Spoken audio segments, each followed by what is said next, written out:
Hello students, आज का topic है इलेक्ट्रिक डाइपोल।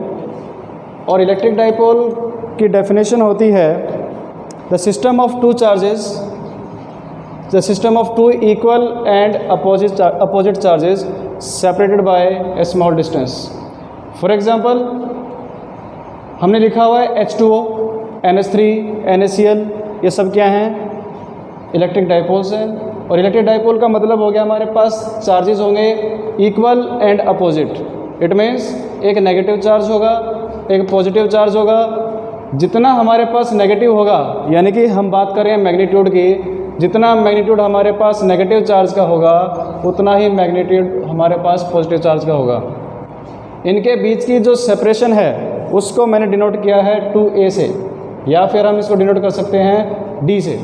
एग्जाम्पल, अगर हम बात करें वाटर मॉलिक्यूल की, तो इसमें हमारे पास ऑक्सीजन और हाइड्रोजन होते हैं। इनके बीच में जो एंगल होता है 105 डिग्री, बिकॉज ये H इस H को रिपेल करेगा। रिपेल होने की वजह से जो इनके बीच में सेपरेशन होगा वो हो जाएगा 105 डिग्री। ये कुछ एग्जांपल्स हमने बताए हैं, ये होंगे electric dipoles. Next, electric dipole moment. Electric dipole moment को हम डिनोट करेंगे P वेक्टर से। It means electric dipole moment is a vector quantity. इसकी डेफिनेशन की अगर हम बात करें तो इलेक्ट्रिक डाइपोल मोमेंट होता है the product of magnitude of either charge of electric dipole and its separation।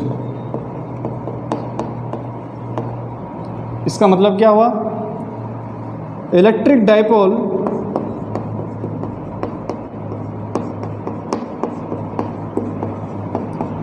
Product of magnitude of either charge. इनमें से जो हमारे पास नेगेटिव और जो पॉजिटिव चार्ज हैं, इसमें से हम किसी एक को लेंगे और उस चार्ज का हम ले लेंगे मैग्नीट्यूड। इसका प्रोडक्ट कर देंगे हम, इसका जो सेपरेशन है विच इज़ d। तो यहाँ से हमारे पास इलेक्ट्रिक डाइपोल की डेफिनेशन हो गई Q इंटू में d। This is electric dipole moment, product of magnitude of either charge. इनमें से किसी भी एक चार्ज का क्या लेना है?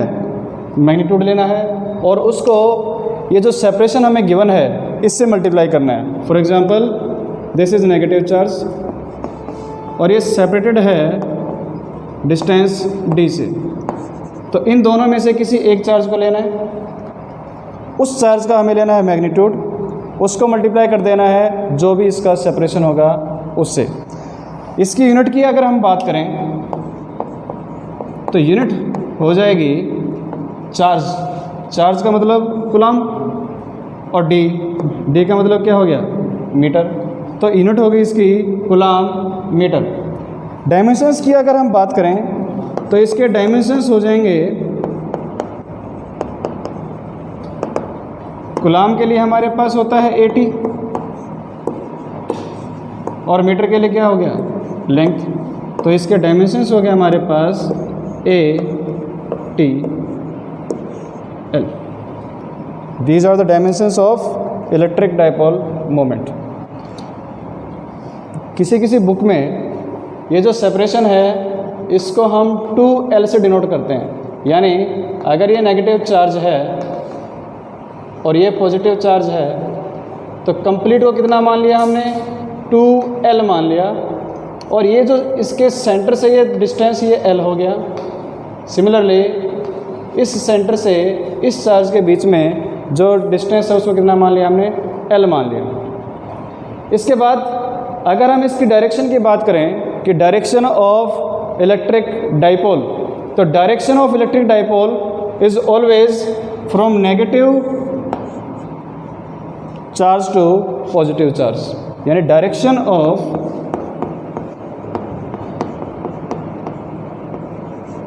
Electric dipole is from negative charge to positive charge, negative charge to positive charge. But हमने इलेक्ट्रिक फील्ड के बारे में पढ़ा, इलेक्ट्रिक फील्ड के बीच में जो इलेक्ट्रिक फील्ड की जो डायरेक्शन होती है वो कहाँ से कहाँ होती है? Direction of electric field, direction of electric field,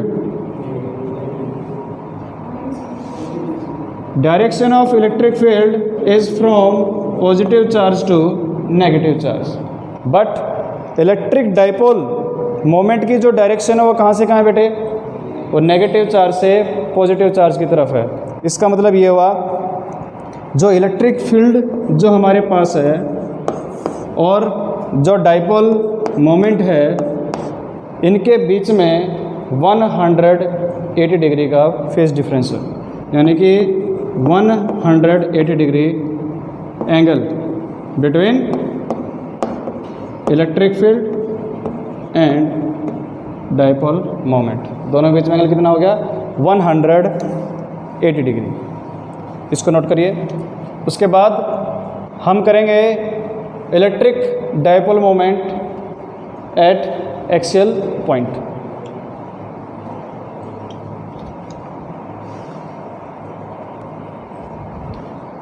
Next is electric field intensity at a point on the axial line of electric dipole।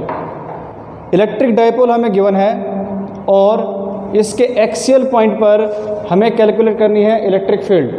मतलब कि ये जो इलेक्ट्रिक डाइपोल हमारे पास है इसकी वजह से इस पॉइंट P पर इलेक्ट्रिक फील्ड इंटेंसिटी कितनी होगी ये हमें कैलकुलेट करना है। तो हमने क्या कहा कि इलेक्ट्रिक डाइपोल है वो separated by A distance of 2a, यानी इसके सेंटर से ये डिस्टेंस हो जाएगा a और ये डिस्टेंस भी कितना हो जाएगा a, और इसके सेंटर से जो जिस पॉइंट पर हमें इलेक्ट्रिक फील्ड को कैलकुलेट करना है उसको मैंने मान लिया r, और कंडीशन ये है कि r is much much much greater then distance a। अगर हम इस चार्ज की बात करें तो इस चार्ज की वजह से यहाँ पर इलेक्ट्रिक फील्ड क्या होगी? इस चार्ज की वजह से इलेक्ट्रिक फील्ड कितनी होगी यहाँ पर, और उसकी डायरेक्शन क्या होगी? ये पॉजिटिव चार्ज है, और जिस पॉइंट पर हमें क्या करना है इलेक्ट्रिक फील्ड को निकालना है वहाँ मान लेते हैं यहाँ पर एक टेस्ट चार्ज है, और टेस्ट चार्ज बाय नेचर हम पॉजिटिव लेकर के चलते हैं। तो ये पॉजिटिव चार्ज है, ये भी क्या हो गया? इस पॉइंट के ऊपर पॉजिटिव चार्ज हो गया, तो ये इसको रिपेल करेगा, यानी कि इस चार्ज की वजह से यहाँ पर जो इलेक्ट्रिक फील्ड बनी उसको हमने क्या बोल दिया? उसकी डायरेक्शन कैसी हो गई? ये हो गई। इसका नाम दे दिया हमने E1। अगर हम इसकी वैल्यू की बात करें तो इसकी वैल्यू कितनी हो जाएगी? K Q अपॉन में R स्क्वायर। डिस्टेंस कितना है यहाँ से? यहाँ से कंप्लीट डिस्टेंस है R, तो ये जो बाकी रह गया इस पॉइंट से इस पॉइंट के बीच में वो कितना हो जाएगा? R माइनस a इसका होल स्क्वायर, ये आ गया E1। अगर चार्ज माइनस Q की बात करें हम तो इस चार्ज की वजह से इस पॉइंट पर इलेक्ट्रिक फील्ड और उसकी डायरेक्शन कैसी हो जाएगी? अब ये नेगेटिव है, तो नेगेटिव है इसका मतलब जो इलेक्ट्रिक फील्ड बनेगी इस चार्ज की वजह से उसकी डायरेक्शन हो गई ये, और इसको हमने मान लिया E2। इसकी वैल्यू कितनी हो जाएगी? इसकी वैल्यू हो जाएगी K Q अपॉन में यहाँ तक R प्लस में A, तो ये हो जाएगा R प्लस में A इसका होल स्क्वायर। अब एक इलेक्ट्रिक फील्ड की डायरेक्शन इधर है और एक की डायरेक्शन इधर है, दोनों कैसे हो गए? एक दूसरे के अपोजिट हो गए, यानी दोनों के बीच में एंगल कितना हो गया? 180 डिग्री हो गया। अब इनमें से अगर मैं ई नेट की बात करूं तो ई नेट कितना हो जाएगा? यहाँ से ई नेट की अगर हम बात करें तो नेट इलेक्ट्रिक फील्ड कितना हो जाएगा? हमें चेक करना होगा कि इनमें से बड़ा कौन सा है, तो बड़े में से छोटा माइनस हो जाएगा, बिकॉज दोनों कैसी हैं? वेक्टर क्वांटिटीज़ हैं। एंगल कितना हो गया? 180 डिग्री। इसका मतलब एक दूसरे कैसे हो गए, एंटी पैरेलल हो गए, तो जो बड़ा होगा उसमें से छोटा सब्ट्रैक्ट हो जाएगा। इसका अगर डिनोमिनेटर चेक करूँ मैं, क्योंकि इसका न्यूमरेटर और इसका न्यूमरेटर दोनों सेम है, डिनोमिनेटर इसका क्या हो गया, छोटा। अगर डिनोमिनेटर छोटा है, इलेक्ट्रिक फील्ड क्या हो गई, बड़ी होगी। इस केस में डिनोमिनेटर बड़ा है तो इलेक्ट्रिक फील्ड क्या हो जाएगी, छोटी। इट मीन्स ई नेट की बात करेंगे हम, तो यहाँ क्या हो जाएगा, E1 माइनस में E2। फिलहाल जो पढ़ रहे हैं वो हम क्या कर रहे हैं, इसका मैग्नीट्यूड कैलकुलेट कर रहे हैं। तो कैलकुलेट करिए इसको, E1 की वैल्यू पर पुट करिए यहाँ पर। तो E1 हो गया के क्यू आर माइनस ए इसका होल स्क्वायर माइनस में के क्यू अपॉन में आर प्लस में ए इसका होल स्क्वायर। यहाँ से कॉमन आ रहा है के क्यू, 1 अपॉन में आर माइनस ए इसका होल स्क्वायर माइनस में आर प्लस में ए इसका होल स्क्वायर। तो ये हो गया के क्यू। एलसीएम लेंगे हम, तो यहाँ पर कितना हो जाएगा, r plus a whole square minus में आर माइनस में ए इसका होल स्क्वायर। नीचे जो हमारे पास टर्म हो जाएगी वो हो जाएगी आर की पावर 4 माइनस में ए की पावर 4 हो जाएगा। K q a plus b इसका होल स्क्वायर, तो ये हो जाएगा आर स्क्वायर प्लस में a square plus 2 r a. यहाँ हो जाएगा माइनस में r square plus a square minus 2 r a, और नीचे हमारे पास है आर की पावर 4 माइनस ए की पावर 4। इस माइनस को हम रिमूव करेंगे तो यहाँ से वैल्यू आ गया अपने पास ई नेट की। ई नेट हो जाएगा k q r square plus a square plus 2 r a minus, यह हो जाएगा minus r square minus a square plus 2 r a. और नीचे हमने क्या बताया अभी कि r is much much much greater than a. Condition हमने बता दी थी कि ये जो डिस्टेंस हमने लिया है ये वाला, ये बहुत ज़्यादा है एज़ कम्पेयर टू जो डायपोल का डिस्टेंस हमने लिया है। तो इसमें ए क्या हो जाएगा, नेगलेक्ट हो जाएगा। तो ए का अगर नेगलेक्ट करेंगे हम, इट मीन्स ए किसके बराबर हो गया, 0 के इक्वल हो गया। तो अपने पास क्या वैल्यू रह गई, आर की पावर 4। यहाँ से आर स्क्वायर कैंसिल आउट हो गए, ए स्क्वायर कैंसिल आउट हो गया। तो ई नेट जो बचा वो हो गया के क्यू 4 आर ए, और नीचे कितना है, आर की पावर 4। इस आर से ए की पावर कैंसिल आउट हो गई, तो यहाँ कितना बच गया, 3 बच गया। ई नेट हो गया यहाँ से के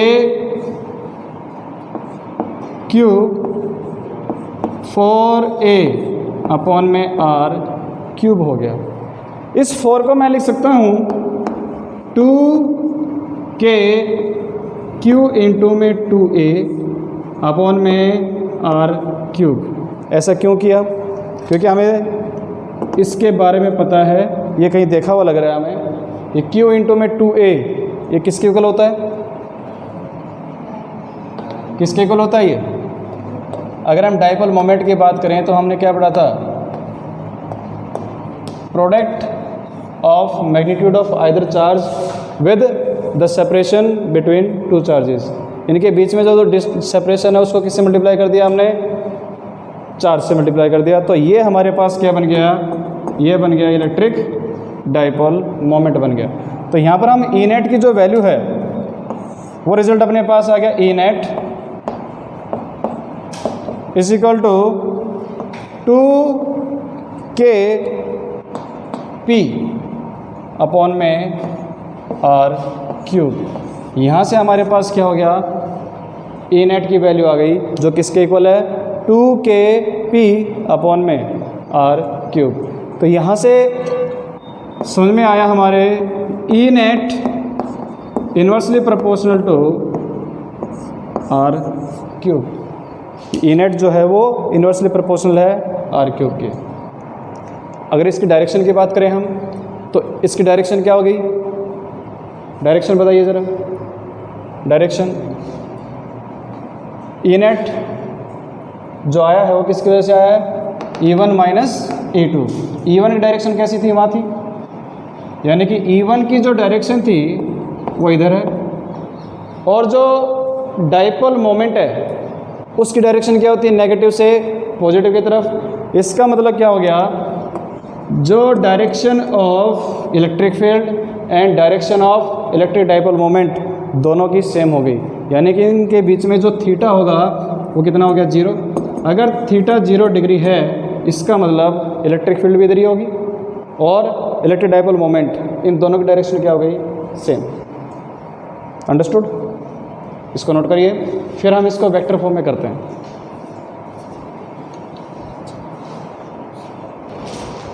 नेक्स्ट इज वेक्टर फॉर्म। जो इलेक्ट्रिक फील्ड इंटेंसिटी हमने कैलकुलेट की ऑन द एक्सियल लाइन, वो वैल्यू आई हमारे पास 2kp अपॉन में आर क्यूब। अब हम चाहते हैं ये जो हमने इलेक्ट्रिक फील्ड इंटेंसिटी कैलकुलेट किया है इसको वेक्टर फॉर्म में निकालना चाहें हम, तो वेक्टर फॉर्म में हो जाएगा E 2kp अपॉन में आर क्यूब इनटू में ये हमारे पास क्या हो जाएगा, आर वेक्टर। ये जो हमारे पास आया यूनिट वेक्टर, ये हमें बताएगा डायरेक्शन के बारे में कि इलेक्ट्रिक फील्ड इंटेंसिटी जो है उसकी डायरेक्शन कहाँ है। तो ये हो गया फॉर डायरेक्शन। तो यहाँ से वैल्यू कितनी हो जाएगी, 2kp अपॉन में आर क्यूब इंटू में आर वेक्टर अपॉन में आर का मैग्नीट्यूड हो गया यहाँ पर। अंडरस्टूड, इसको सोल्व करेंगे हम तो वहाँ से क्या मिल जाएगा हमें, इलेक्ट्रिक फील्ड के वेक्टर फॉर्म। अंडरस्टूड, इसको नोट करिए। और जो हमारे पास नेक्स्ट टॉपिक होगा वो होगा electric field intensity at a point perpendicular to the electric dipole moment.